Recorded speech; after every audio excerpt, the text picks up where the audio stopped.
नमस्कार, मैं मनीष स्वागत करता हूँ आपको अपनी इसी यूट्यूब चैनल पे। दोस्तों, डीएफसीसीआईएल के बारे में बहुत सारे लोग पूछ रहे थे कि इसकी वैकेंसी के बारे में सुना जा रहा था कि ये वैकेंसी एमटीएस के और जो आपके लोको पायलट के जो है वो वैकेंसी आएगी कि नहीं आएगी, कब तक आएगी।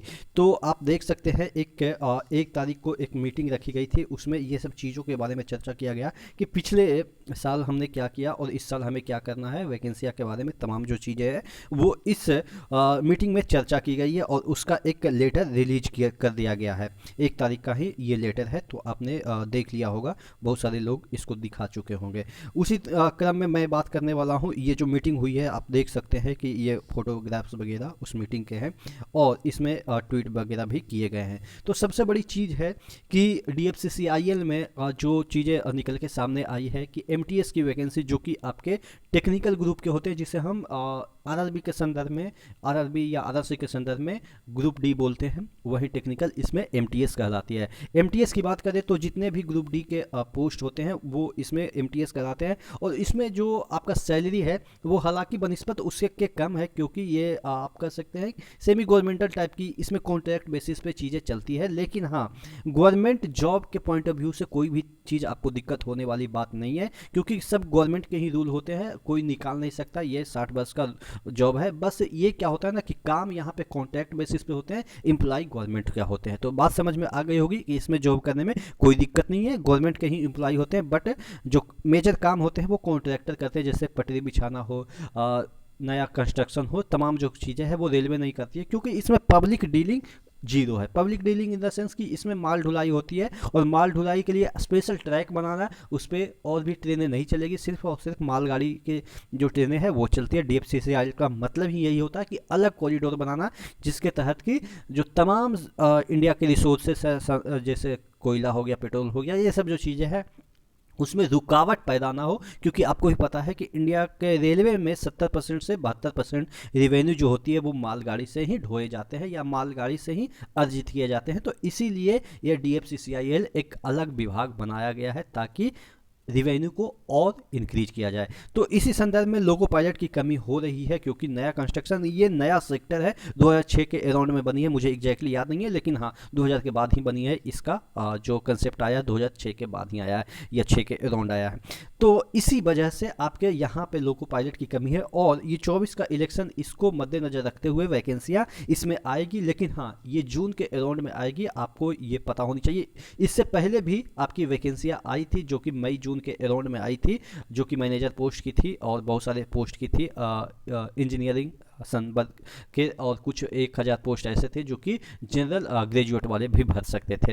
तो उसी तर्ज पे एमटीएस की वैकेंसी काफ़ी दिन हो गए हैं और लोको पायलट की वैकेंसी तो मुझे याद भी नहीं है कि कभी आए भी होंगे इसमें कि नहीं आए हैं, मतलब कि बहुत दिन हो चुके हैं। 18 में वैकेंसियाँ आई थी, 18 नहीं 17 में सॉरी आई थी वैकेंसियाँ, इसमें मैंने भी दिया था और क्वालिफाई भी किया था। तकरीबन 900 समथिंग रैंक भी आए थे, लेकिन हाँ फाइनल कट ऑफ में नहीं पहुँच पाया था जो मेरिट बनती थी। चलिए कोई बात नहीं, हमारी बात छोड़िए। लेकिन हाँ, आपकी वैकेंसियाँ आएगी। और एमटीएस की वैकेंसी एलिजिबिलिटी की बात कर ले तो आईटीआई इसमें कंपलसरी, तो आपके रेलवे के कोई भी जॉब हो ग्रुप डी के वो अब हो ही गया है। बस कुछ एक जॉब छोड़ के, जैसे कि आपके जो पॉइंट्समैन वगैरह हों, उसमें शायद ना आईटीआई खोजे, यानी कि 60,000 वैकेंसी निकलेगी तो 2000 में नहीं खोजेगा। लेकिन हाँ, अगर आपने आईटीआई नहीं कर रखा है तो ये आपके लिए दुर्भाग्यपूर्ण होगा कि आपने आईटीआई नहीं कर रखा है। और मैं हमेशा इस बात को चिल्ला चिल्ला के कहता रहा हूँ 2-3 साल से कि आप आईटीआई कर लें। इवन मैं जब बीटेक करने के बाद आईटीआई कर सकता हूँ, तो आपको आईटीआई करने में कोई संकोच नहीं होनी चाहिए। देखिए, आप गवर्नमेंट सेक्टर से भी आईटीआई कर सकते हैं, क्योंकि इसमें जो नंबर है उसका कोई महत्व ही नहीं है कि कितना % आपने नंबर लाया आईटीआई में। तो अगर आपके पास पैसा नहीं है तो आप अभी तक नहीं किया है तो कम से कम गवर्नमेंट से तो ज़रूर कर लीजिए। कोई गवर्नमेंट कॉलेज से हो जाती है, गवर्नमेंट इंस्टीट्यूट से हो जाती है। चलिए, ये तो हो गई एमटीएस की वैकेंसी कितनी आएगी, तो कम से कम तो 6 से 7,000 वैकेंसी आपकी आएगी। और अगर हम बात करें लोको पायलट की तो इसमें भी कम से कम तो 5,000 वैकेंसी आएगी। ये वैकेंसियाँ संभावित है कि आपके जो है वो मिड 2023 में आ जाएगी।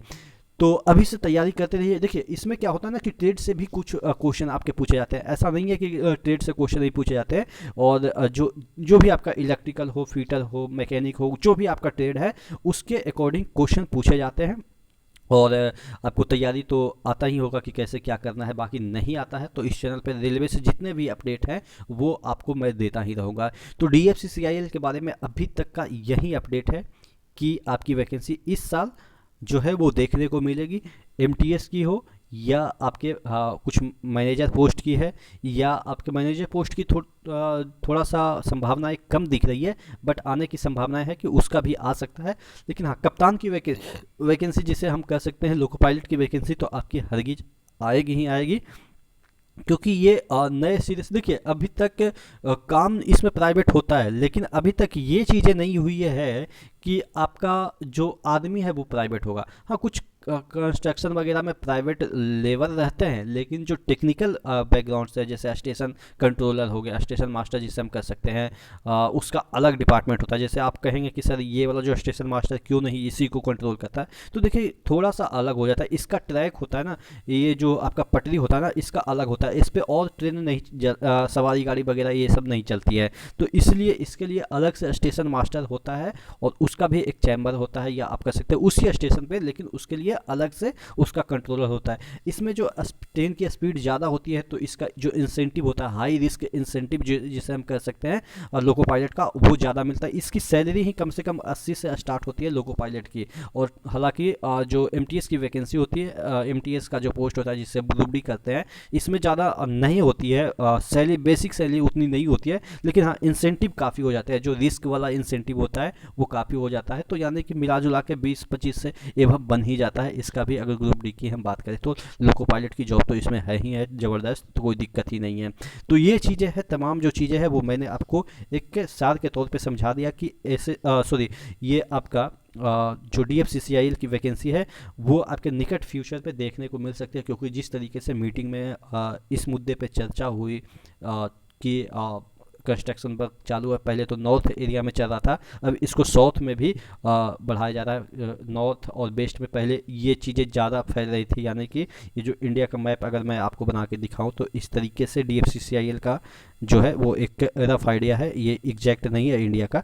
तो ये वाला जो रीजन है यहाँ पे कंस्ट्रक्शन और यहाँ पे कंस्ट्रक्शन चल रहा था, ये आपका DFCCIL का। क्योंकि क्या है ना कि जो ये वाला एरिया है ये पोर्ट विहीन एरिया है, तो यहाँ तक माल पहुँचाने के लिए इस तरीके से कंस्ट्रक्शन चल रहा था, इसके पटरियाँ बिछाई जा रही थी।